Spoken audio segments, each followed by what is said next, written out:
Hey y'all, this is COLBY'S coming back to you once again with another installment, another write-in. Sorry, I'm a little frazzled today because I literally was here at 7:35, like, okay, let's get ready for the live stream or whatever the case is, even though I just got out of bed. And bruh, like my computer was like, ooh, I'm gonna update and not tell you. Mind you, it literally had 12 hours to update, but apparently that's what we're doing right now, like 10 minutes before I have to come on live. So I had to wait for it to finish, and now I am here. So I'm so sorry it took so long, but I'm here. I am back again. Literally like going off of I get up super early in the morning, but it's like back to back to back to back to back stuff that I have to do. So this is like yet another installment, as I've been telling you guys. All right, let's jump into it, okay? Because I am late and I do want to get to the lesson of the day. I don't have lessons of the day. No, I do have a lesson of the day. Sorry, it's the character arc. I don't have my notes of the day because I thought I'd be able to have time this morning to like put them together. But I do have some very, I would say, helpful thoughts on how to build a character arc that I do want to share with you guys. And so I'm going to present my screen and we're going to jump into it. All right. So as I'm actually talking about it, no, I'm gonna wait. Let me pace myself. Let me actually continue to wake up, continue to get my life together. Okay, team, let me just see. Perfect. And I'm going to present so that it's full screen.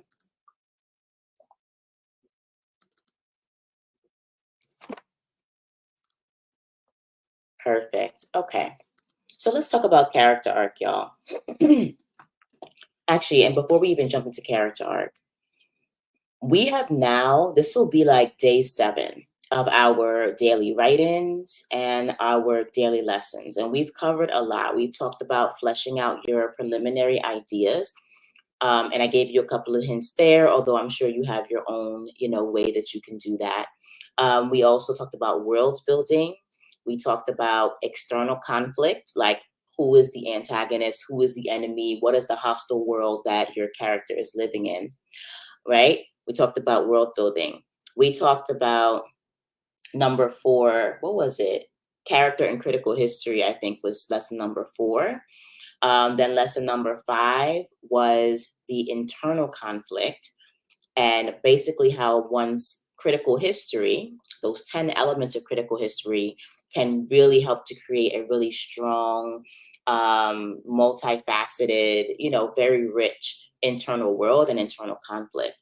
And then yesterday, we talked about using all of the things that we've been doing thus far to create a log line and or a blurb for your novel or for your series or for your feature or for your TV series. And I showed you guys a couple of examples after I explained like the elements of a log line, rather the elements that I think make a great log line. I also showed you some examples from, larger mainstream popular culture. And then I introduced you to what I thought was a pretty decent, really strong, let me give myself some credits, a really strong log line from my own series called When in Rome, right? We didn't really get into blurbs so much, but basically in writing a compelling blurb, you can extend all the most interesting, juicy parts of your story from your logline into a blurb. The blurb is where you can get a little bit more creative. Don't add filler, but add like some juicy details. If it's a love triangle situation that mashes up against sci-fi action, you kind of maybe can hark to that. If there's an interesting subplot or a plot twist that you can sort of plant the seed for, you do that. Going forward, I will provide you guys some more examples of what I think good blurbs look like, but that was our lesson for yesterday. Today we're now doing character arc. So the character arc, and let me actually just put this on do not disturb. Okay, so the character arc is actually one of my favorite parts of development, specifically because it allows you to kind of for the first time ask yourself, what is the character going to do at every single point in the story, and how is it going to help the character grow or change or make the character feel more complicated, right? And so, in order to really develop a really great character arc, the first thing you have to do is, after you set up your critical history, you need to decide what the complete opposite traits are of that critical history. So, as a matter of fact, let me go back to the critical history slide so that I'm not just talking into the ether. Nope, nope, nope, nope, nope, nope, nope, nope, nope. Okay. When you decide what the traumatic event is, the wound, the fear, the narrative, the flaw, the goal, and the ethics, right?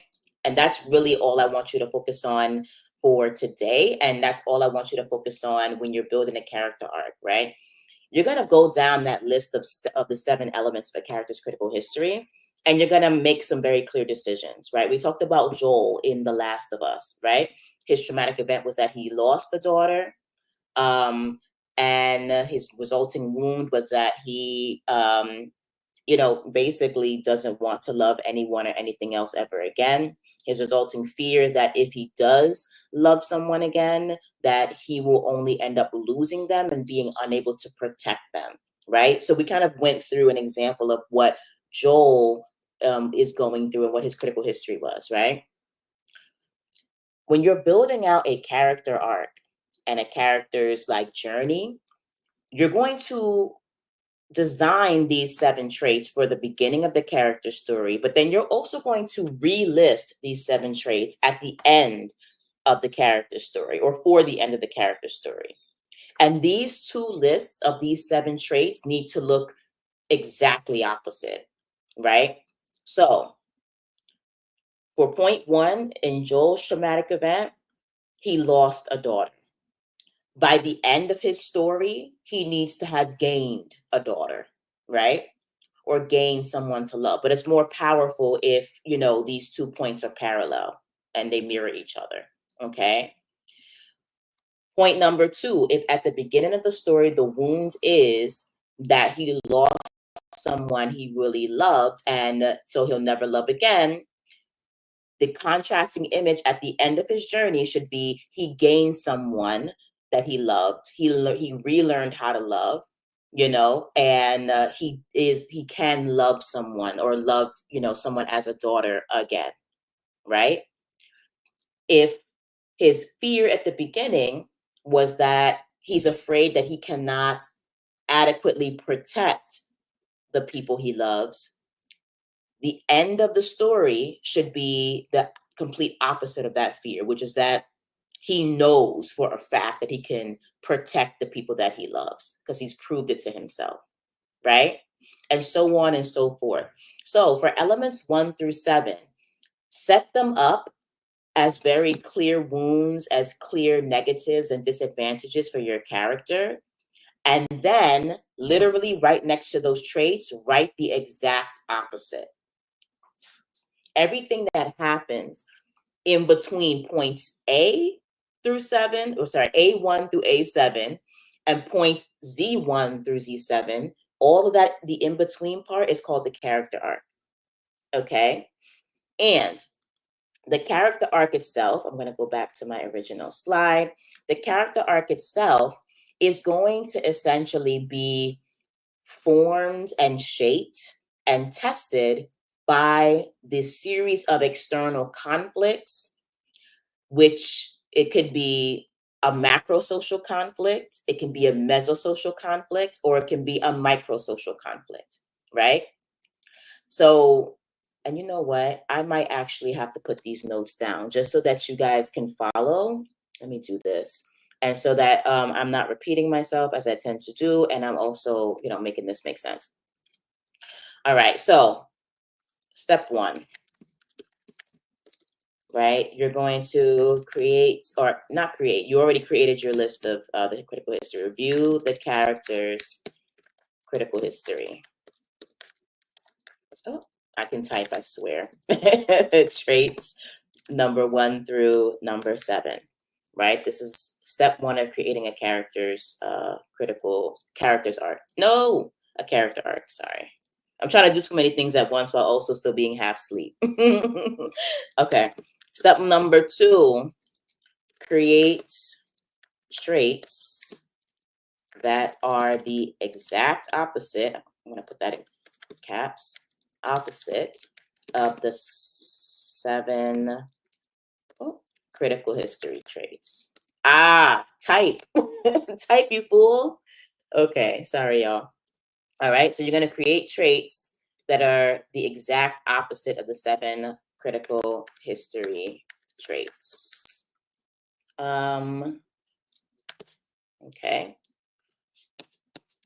And then the next step here is you're going to decide, and this is actually kind of the fun part because designing your character's arc also helps you to design the plot of the story.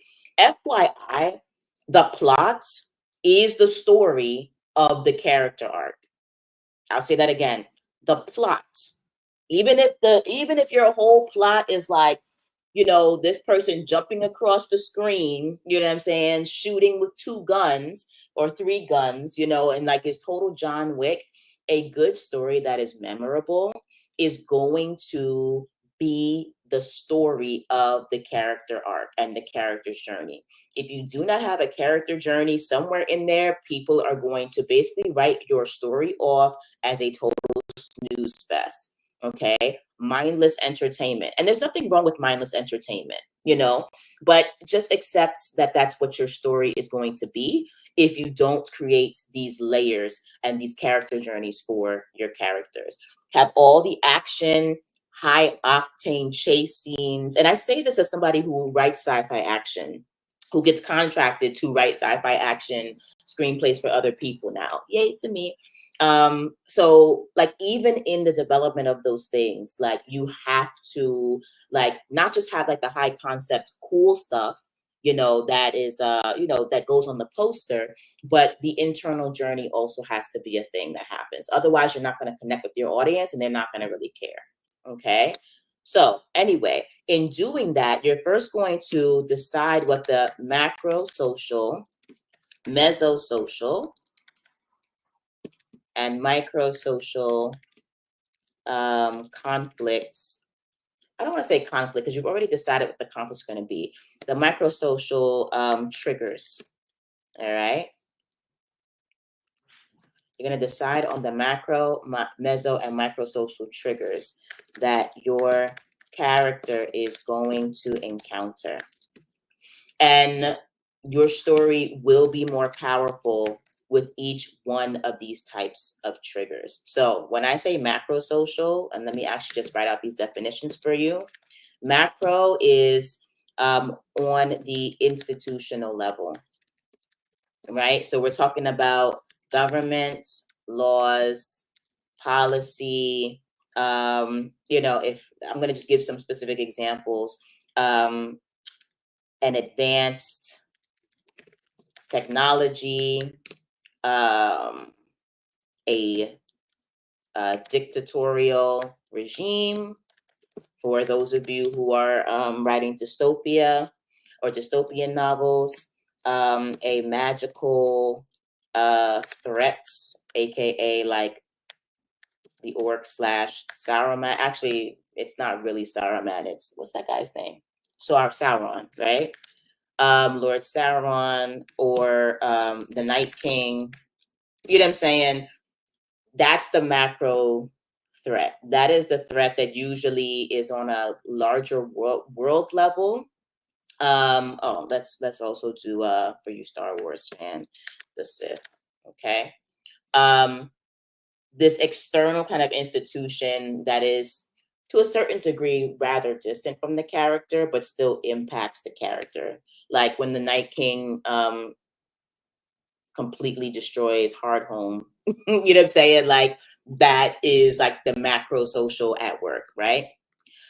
Meso is community level. Basically the community level and the group level. Okay. So that would be, if we're gonna stick with like Game of Thrones, for example, that would be the wildlings versus Westerosis.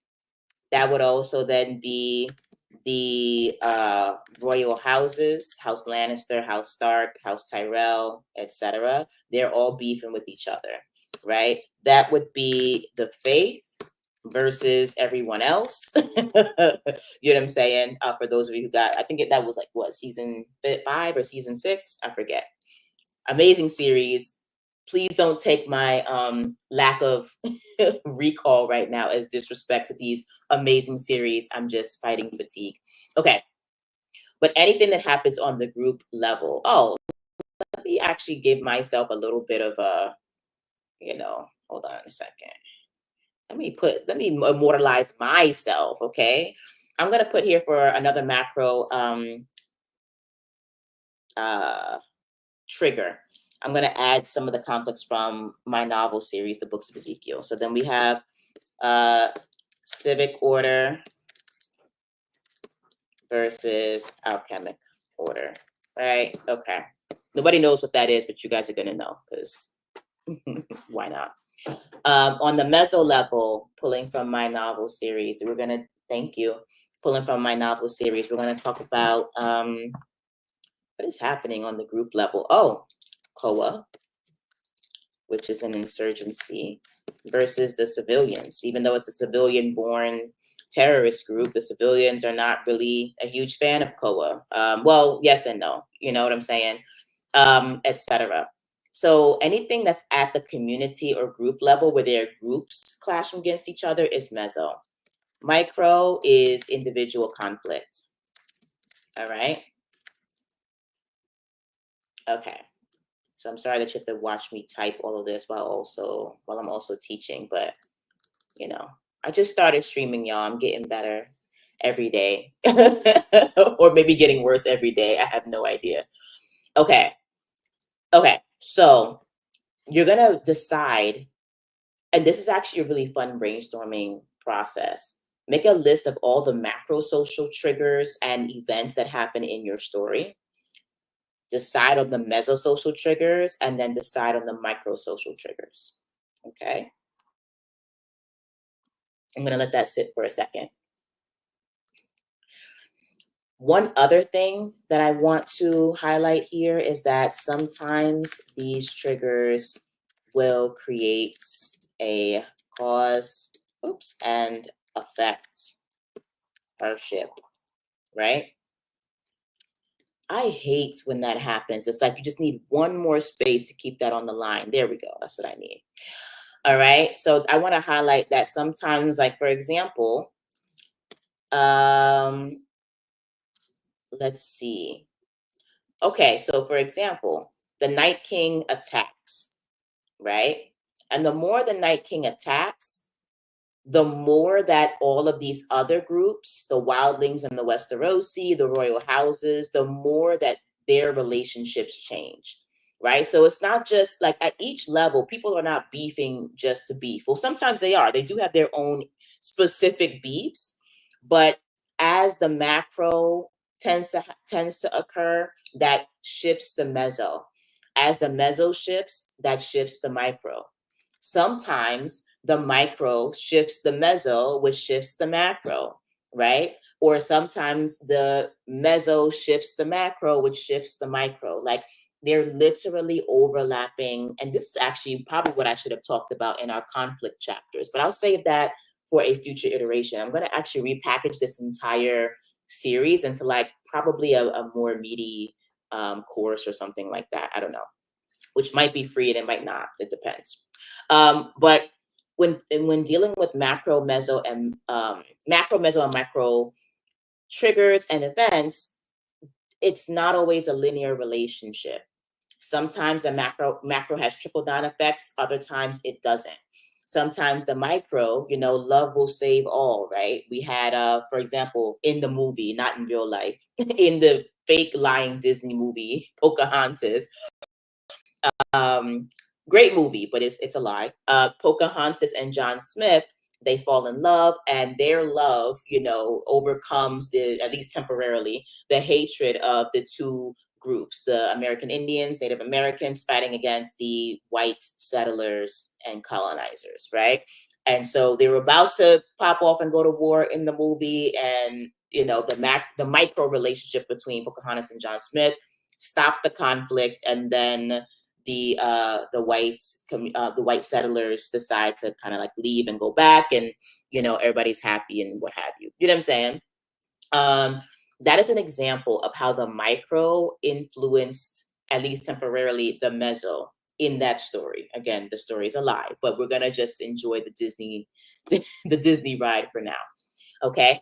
So long story short, all of these affect each other and like this sort of weird changing Venn diagram. And so I don't want you to get locked into what is impacting what and what is causing what. Sometimes there will be a direct cause and effect relationship from the top down, from the bottom up, from the middle up, from the middle down, and all these other ways. And that's important to track. But other times there might be some other things happening there. Okay, I rambled a little bit, but hopefully you got something out of that. So that's step 3. Decide on what these triggers are going to be in your story. And then you are going to classify these triggers according to your character's critical history. In other words, which I want to say which social triggers are more likely to challenge.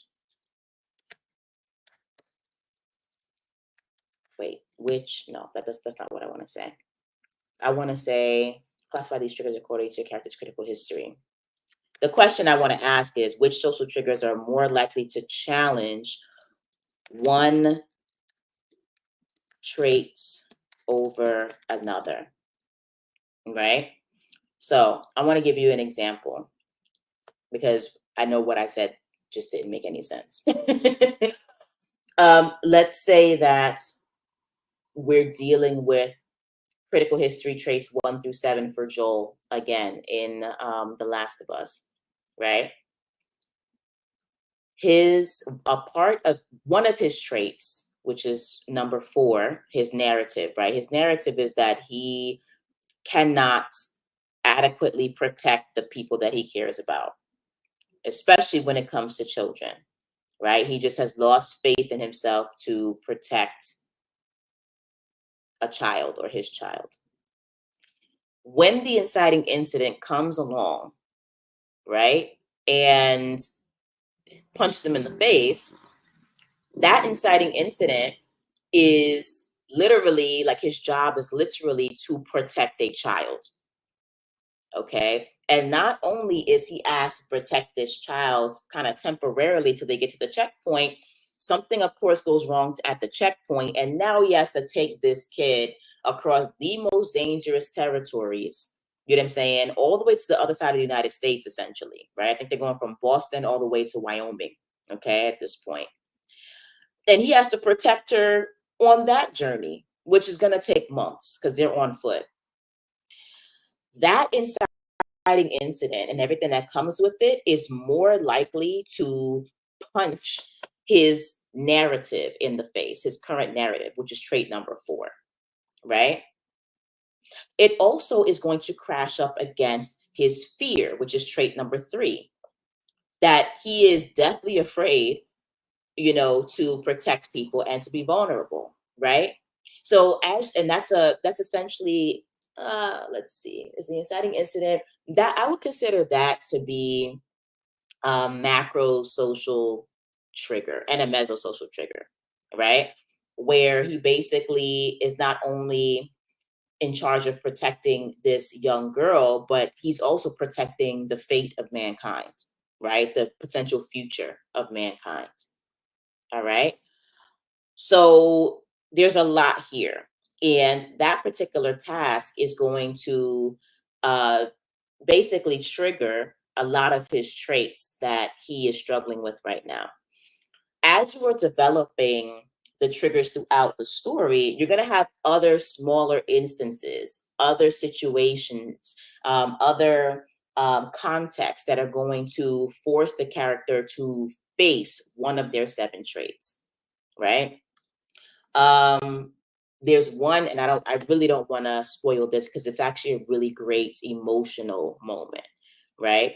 Where Joel, he makes it, they make it to not a checkpoint, like a midway point, and Joel is ready to kind of like let go of the responsibility of protecting Ellie, right? He's kind of semi based and temporarily overcome some of his traits, but now he has an opportunity to engage in what's called a mirror moment. And actually, I did not make up that term. Susan K. Quinn, who's amazing, made up that term, and I have integrated that into my character design. So thank you so much, Susan K. Quinn. She's an amazing sci-fi writer. Indie, I think she's also moved into like romance and stuff like that, but under a different pen name. She talks about the mirror moment. And actually, I should put her book down here in the description as well. I'll do that. Okay. He has this mirror moment of like, okay, I got Ellie this far. Now I have an opportunity to leave her safety in the hands of other people. What am I going to do? Right. And so that is another social trigger.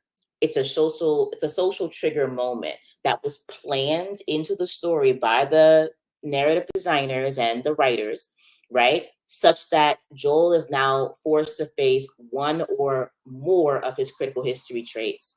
And we're forced to kind of see if he's truly developed and he's made progress or if he's the same person, right?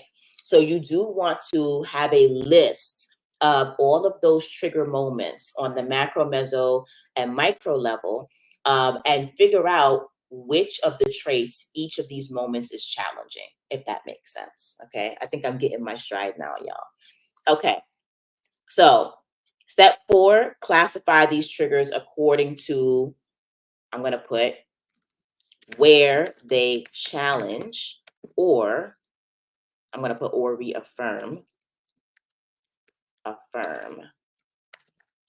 oops, your character's critical history. I'm going to put which social triggers are more likely to challenge one trait over another. Which social triggers can be easily overcome versus which will need to be faced several times before they are overcome. All right. Again, I'm going to make these notes available so you can reflect on those on your own. Right.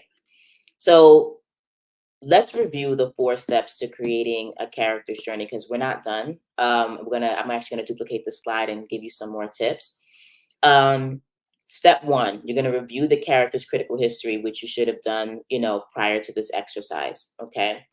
Step 2, you're going to then, now that you have those 7 traits for the beginning of the character's journey, you're going to create the 7 traits that are the exact opposite of the character's 7 critical history traits. All right. I could probably write this better, but that's okay. So you have the beginning, you have the end. All right. Those are the first 2 steps you need. Step number 3, then you're going to make a list and make it massive. Like, this is really where you get to go crazy and brainstorm the craziest macro social conflicts down to the individual interactions that your character is going to have. Okay. And you're going to then, after you've generated this list, you're going to decide, in generating this list, you're going to decide on the macro, meso, and micro social triggers that your character is going to encounter. I'm going to put in their journey. And you don't have to plan for this part ahead of time, but this is just a reminder that, again, sometimes these triggers will create a cause and effect relationship. This is something that you will probably want to track, but at this stage, just make a list. All right. And then step number 4 is you're going to classify these triggers according to where they challenge or reaffirm your character's critical history. All right. So in the journey from Joel realizing that he can protect children, right? He starts off like being completely ill-equipped mentally and emotionally to protect anybody. He cannot protect anybody in his mind. He's going to go from that point to being able to protect anybody, especially the kid that he loves. What are the macro triggers, the meso triggers, and the micro conflicts and situations that are going to continue to push him toward that final result of him knowing for a fact that he is going to be able to protect Ellie, right? So you're going to classify those triggers according to where they challenge or reaffirm your character's critical history. Decide, as you're classifying these, which social triggers are more likely to challenge one trait over another.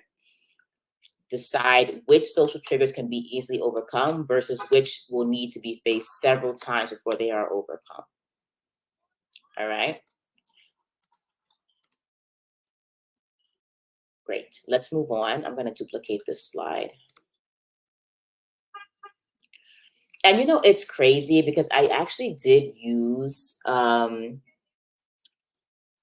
this instance, I'm going to recommend to you guys, as per usual, a book of the day. The 3 books of the day that I'm going to recommend to you are 2 that I already spoke about, and then Susan K. Quinn's book. All right. But I have used the theories and the perspectives and the information across all 3 of these books to make really great character arcs. And actually, that's something that I still want to continue working on, just to be really honest. Okay. So you have all these lists of things that you need, right? Now you're going to organize your social triggers in chronological order. Now, this is not going to be a perfect process. It's not the only way to do it, right? But you're going to want to kind of figure out, I'm going to put in some kind of chronological order. You're going to want to kind of figure out, where in the story a major macro social moment needs to occur, how many micro social moments or interactions you need to put in your story, and then decide when there's going to be that mesosocial conflict. So step 5, after you've kind of brainstormed everything, is that you're going to organize all of these triggers in an order that makes sense. I'm going to put or in some order that makes sense. Okay. And then for step number 6, and this is going to change, actually. Let me just put in caps here. This order is subject to change, because this is sort of like a plotting technique, but also a pantsing technique. Life is very complicated. Life is very fluid, very organic, very, it's literally like a ripple in a pond, right? Like, we know that the ripple, if you throw a rock into the pond, that's the trigger event. But the way in which the ripples expand, where they go, what they affect, the fish might see like the water's calm, so they're over there, and then the ripple comes, so they move over here, but you don't see that on the surface. You know what I'm saying? Again, with the Pocahontas theme, like, the order of these things is not necessarily always going to be chronological. The interactions are not necessarily going to always be cause and effect. Like, this is something that you have to be very flexible on in terms of like what makes the most sense for your story. I like to use logic, right? If there are 3 groups fighting, right, amongst each other, and then we have this macro social government, right, that's neutral, and then suddenly the government is like, you know what, actually, let's empower group B and let's give them weapons and money. You know what I'm saying? Ultimately, that's going to have an effect on the relationships between those 3 groups, right? At first, the 3 groups are all like equal and fighting equally, but now group B has guns and bombs and stuff like that. So that's going to affect the outcome of this conflict. And it's also going to affect how groups A and C switch up. So maybe that means that group B is more organized, like sort of more like a military force, while group A decides, oh, we got to go straight up guerrilla warfare because we don't really have the weapons that they have, but we can still adapt pretty well. So they decide to engage in war by, going straight guerrilla. Group C, on the other hand, might be like, you know what, bro? Like, you're right. You're right. You got the weapons, you got the bombs, you know what I'm saying? We actually like kind of control this trade over here. Let's just decide to be more diplomatic. You know what I'm saying? You have the weapons, but we have this resource that only we can tap into or what have you. So let's just decide on some kind of peace treaty. We're group C, we're going to remain neutral. And we recognize that, you're like more powerful, but we're going to preserve our state and ourselves by, monopolizing this trade. And then you can't kill us all because we're the only ones who know how to like mine this thing or whatever the case is. Like, that's a situation where the macro social force has had a very significant trickle down effect with something that they've done. And now the mesosocial forces have to kind of change up what they're doing in order to make it make sense. You also might galvanize group A, be like, okay, you want to do this and y'all want to, take sides. Maybe we'll turn our guerrilla warfare onto the macro social government that's now picking sides. You know what I'm saying? So everybody in every situation has a choice to make. And whenever you're presented with a new situation, you are then presented with another branch with a whole bunch of different choices. And so it's really your job as a writer to figure out what kind of agency all the agents in your story have. And I mean agents like in people, groups, and in larger institutions. And you have to decide for yourself what the next step is going to be, what the next right thing is going to be, if I'm going to quote Frozen 2. Okay. But just to start off, so that you're not intimidated, organize your social triggers in some kind of chronological order or in an order that makes sense. And then from there, you can feel free to move stuff around. All right. Okay. Then you're going to decide, why is that in caps? Then you're going to decide what decision your character makes in the face of each one of these social triggers. Okay. I would suggest, but my suggestion is, I'm so sorry, y'all. Like, why don't you come prepared, Colby? Come prepared. I have my knowledge. I have the knowledge. It's just like the organization at this moment is crazy because this month is insane. I'm like writing a novel and also like editing this screenplay again and doing the series and working full time, and I'm a mom. Like, just let me live and breathe, please. Okay. All right. So this is my suggestion. Decide. Oh, I'm going to put for each trigger. Decide on 3, how do you say, decisions. The character decides not to face the trigger. Not to face, rather, sorry, not for each trigger. I'm going to put for each trigger and its impact on a specific trait. There we go.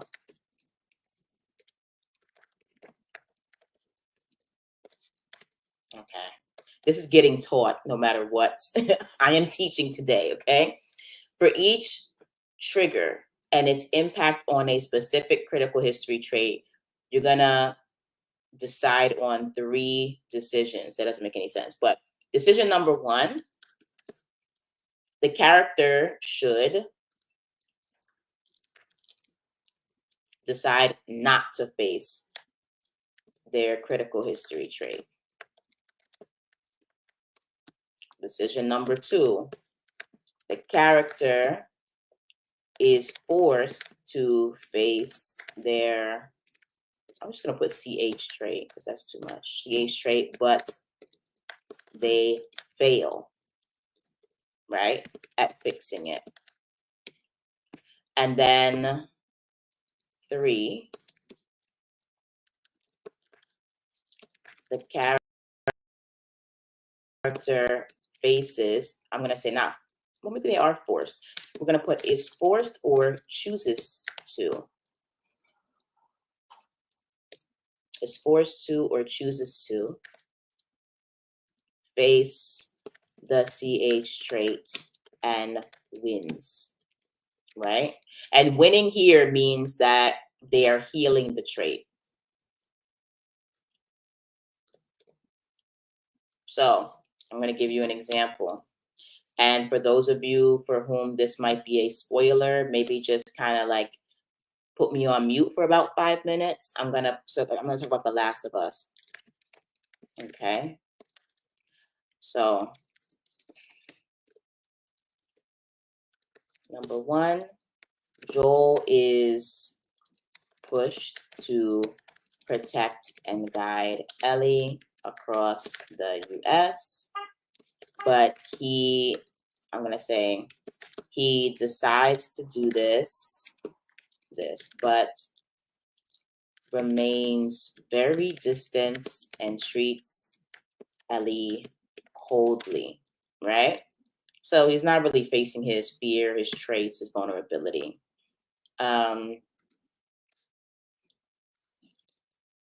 Number two, after they've gone through some stuff, Joel has the chance to leave Ellie with someone.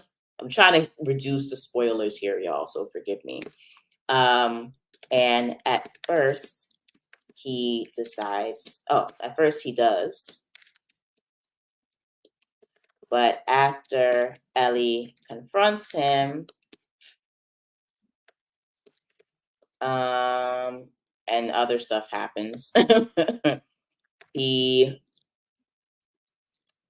want to say begrudgingly, he kind of like, I'm just going to put, he just decides to see his mission through, right? And then finally, but he's still, I'm going to put, he's still a little guarded, because he is. Joel makes the clear decision to save Ellie's life despite all odds. I'm going to put after they are captured. Okay? So this is an example. And frankly, people are talking about the series being so great. And this is no shade to anybody who's made the series. It's very hard to make television. The actors are great. The showrunner does a great job. The writers do a great job. I personally would recommend that you stream the game or play the game or stream the game. You know what I'm saying? Because I feel like I don't know, after experiencing both, the game continues to blow me out of the water. The game was perfect, and maybe I'm just kind of being a little bit precious about it. I wasn't a huge fan of the TV series. But if you're not a gamer or you don't want to play the game or you don't want to stream the game, like when I say stream, I mean like watch the games, the cutscenes and stuff like that. Like, because people will go on and like basically create the movie version of a game based on all the cutscenes, right? I feel like the game does a much better job of showing us Joel's character arc. Okay.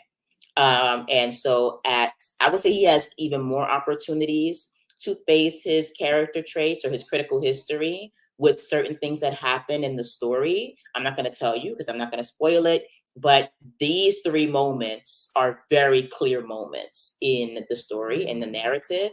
And I think that for each of your characters' critical history traits, there needs to be a beginning, middle, and end moment that you plan for each one of these traits. And the beginning, middle, end moment shouldn't be, oh, he's hurt and vulnerable. He's a little bit less hurt and vulnerable, and then he's completely, healed or whatever. That's too general. You need to, once again, go back to your social triggers and figure out how the specific social triggers in your story are forcing the character to make a choice and to face themselves. Okay. You see here, as much as I can, I'm being as specific as I can with the specific trigger and situation and Joel's actual response and action. Because ultimately, what I will tell you guys is that a character's journey, or the plot of a story, is not only the story of the character's journey, but the character's journey in and of itself is a story of the character's choices, right? So, and depending on how a character chooses to move forward, that is going to determine whether or not they end up healing all of those traits that we listed in the beginning and that we know they can heal in the end. All right. So I think if I were to do anything else, let me just duplicate this page again. And it's like I've been trying to make these lessons a little bit shorter, but like honestly, they just have to be as long as they have to be because there are things that I just feel like are important that you guys need to know. So I'm going to put here ultimately the plot is the story of the character's journey. The character's journey is the story of the character's choices, right? And under here, I'm going to put a character can choose to be reactive, or proactive. I'm just going to give you some types of choices.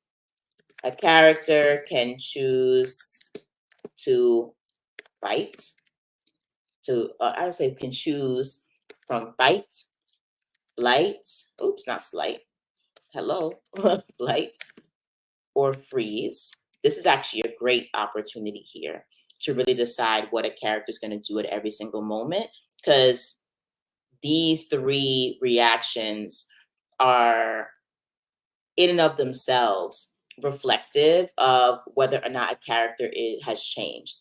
If you're fleeing from something, you are recognizing that the threat that is against you is bigger than you are, right? And you are taking, I won't say the easy way out because fleeing is not easy, but like you're not going to face the fear. Okay. If you're freezing, that doesn't, it recognizes that like you're in a shock and that the threat is big or massive, but you're also not proactive at all in any way, shape, or form. You're not making a decision. Okay. And indecisiveness, like it's giving Hamlet, right? Indecisiveness can be very frustrating for a character in the story and frustrating for the reader.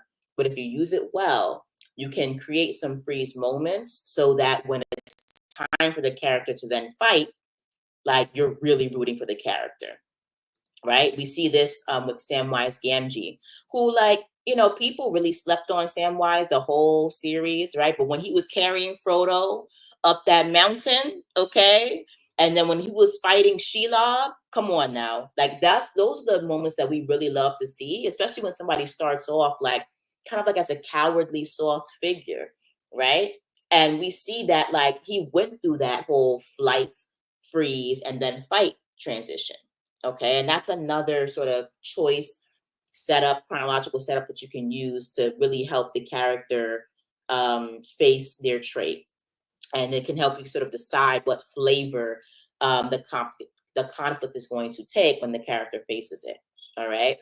And seeing somebody go from fleeing something to straight up bossing up, that's the most exhilarating moment, in my opinion, of any story, right? And those are the people that we root for the most. Okay, so I think that's actually all I want to discuss with you guys today. I feel like I gave a whole lot. It was a little bit unorganized, so I apologize about that in advance, or not in advance, but like, you know, right now. But I hope that you can rewind this and get something out of it. I definitely need to start uploading these classes or these slides for your benefit. All right, follow these steps, and this can really help you to develop, or to begin to develop, a really meaty and meaningful character arc. Okay. I guess I want to add one more point here. A character can choose to be reactive or proactive. A character can choose from fight, flight, or freeze. And a character can choose to be their old selves versus their new selves. And I did want to talk about the mirror moment. It is getting a little bit long, and I do have to clock in about 15 minutes. So I do want to give you guys some writing time. I actually might also come back later in the day to do some writing with you guys, because I'm starting to realize that like the lesson and the writing, it might just have to need a 2 hour block at this point, because I'm tired of rushing these lessons. And I'm also like, I don't know, I just don't feel like creativity should be rushed. Right? That's how I feel. I'm gonna say here, hark to Susan K. Quinn's mirror moment. I actually created a worksheet, not from her specific book, but whenever I read another craft book or I take another course or whatever, I always then reverse engineer workbooks and worksheets for myself, like templates that help me to absorb the information that I'm getting from that class, but then also create sort of like a built in writing tool that I go back to personally whenever I have to develop a character or create a world and stuff like that. And based on what I learned from Jen Grisanti's TV writing toolkit, from Blake Snyder's Save the Cat, from I took like in terms of learning, I took a couple of points out of Susan K. Quinn's, what is it called? An indie something. I'm gonna find this. I'm gonna list out her book here, but I basically take and borrow the things that I feel are the most impactful and meaningful, and then I put them together to create my own way, personalized way of developing character or plot or what have you. All right. So I do want to talk to you guys about her mirror moment theory without giving away too much of what she does, but I am going to show you on the screen who she is, but not really who she is, but like the book that she's written. I'm not on here to expose Susan K. Quinn, but I am here to celebrate her amazing work. Give me a second. And then once I show you guys the book that she wrote, I'm going to actually put it in my description and update it. And then from there, we are going to, I guess, have 10 minutes of writing, I suppose, which, Susan K. Quinn, did you take this book down? Indie, Susan K. The Indie Author Survival Guide. Did she take it down? Oh, there's a second edition. Oh, this is the updated second edition. Fantastic. All right, let me show you this really quick. Okay. Ooh, 25% more content. Okay, let me upload and update my copy, because I definitely bought a copy of this, not in paperback, but in Kindle version when it was available. Okay, so let's see. Can we actually pop into... Girl, you don't have the indie version? You don't have the... Hold on, sis. Okay, second edition. Wow, did she unlist this? That's, oh my goodness. Okay, let me do some more research. I do want to give you a quick summary of that mirror moment from her book, but you might only be able to get it in paperback. I don't know, she might have retired this. Interesting. Anyway, buy it. I know it's kind of hefty. It's $26. It's worth it. I'm not going to lie to you. I'm not going to hold you. I didn't pay that much for the book. I'm going to be honest with you. But if you're looking for a great book that covers not only like how to be an amazing indie author, but also like some really solid foundations of storytelling, get this book. All right. And I will put a link to it below. I will try by tomorrow for you guys to have a some kind of summary that doesn't trample on her work about the mirror moment. But I'm going to just finish this point in the author survival guide. Okay, hark to Susan K. Quinn's mirror moment from an indie author survival guide. Okay, and that's really all I have to say about the character's journey, my loves. What I do want to remind you guys of is that Colby's Cozy Cafe is open, at least for the next 10 minutes. And we have our 3 book giveaways that are 1,000% free. We have our 2 Manga Madness giveaways, our Cozy Creator giveaway.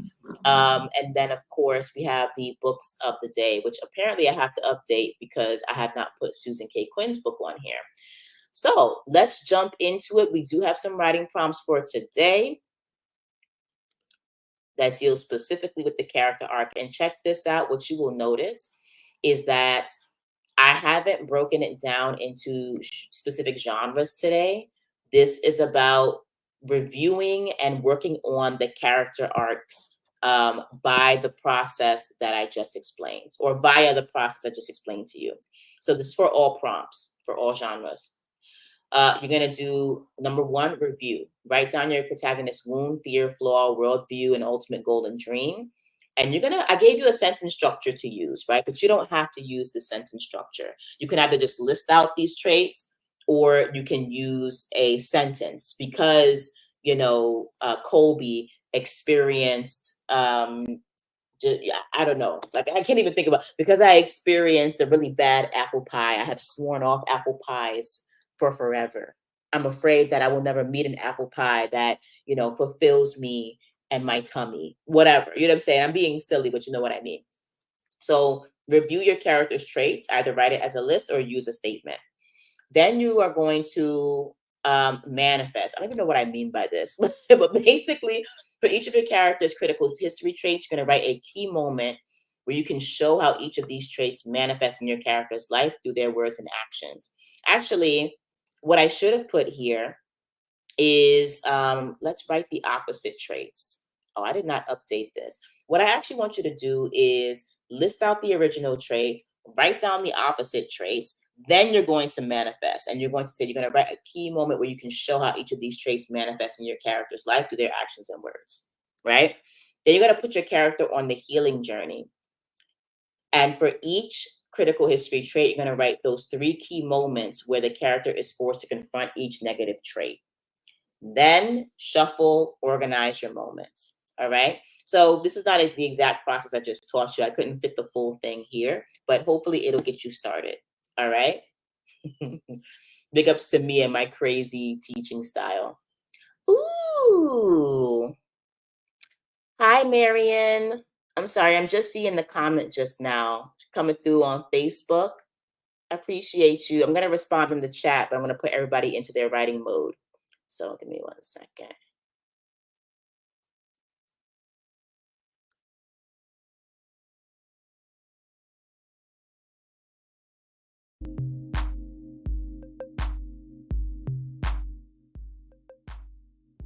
Happy writing, y'all.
Team. Okay. I know this is like a super short writing session. I'm definitely going to have another one later today.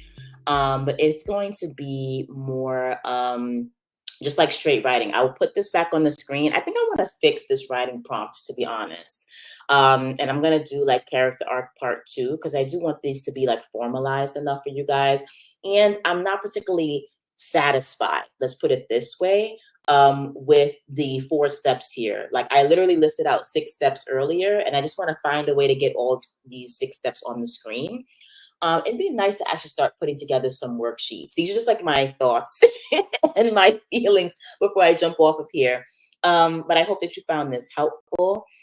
Please do not forget, and I will be on later today. I just don't know when, but just pay attention. If you get a notification that I'm going live, that means that I am on and I am writing, and it is on and popping like popcorn, like Rettenbacher. Okay, all right.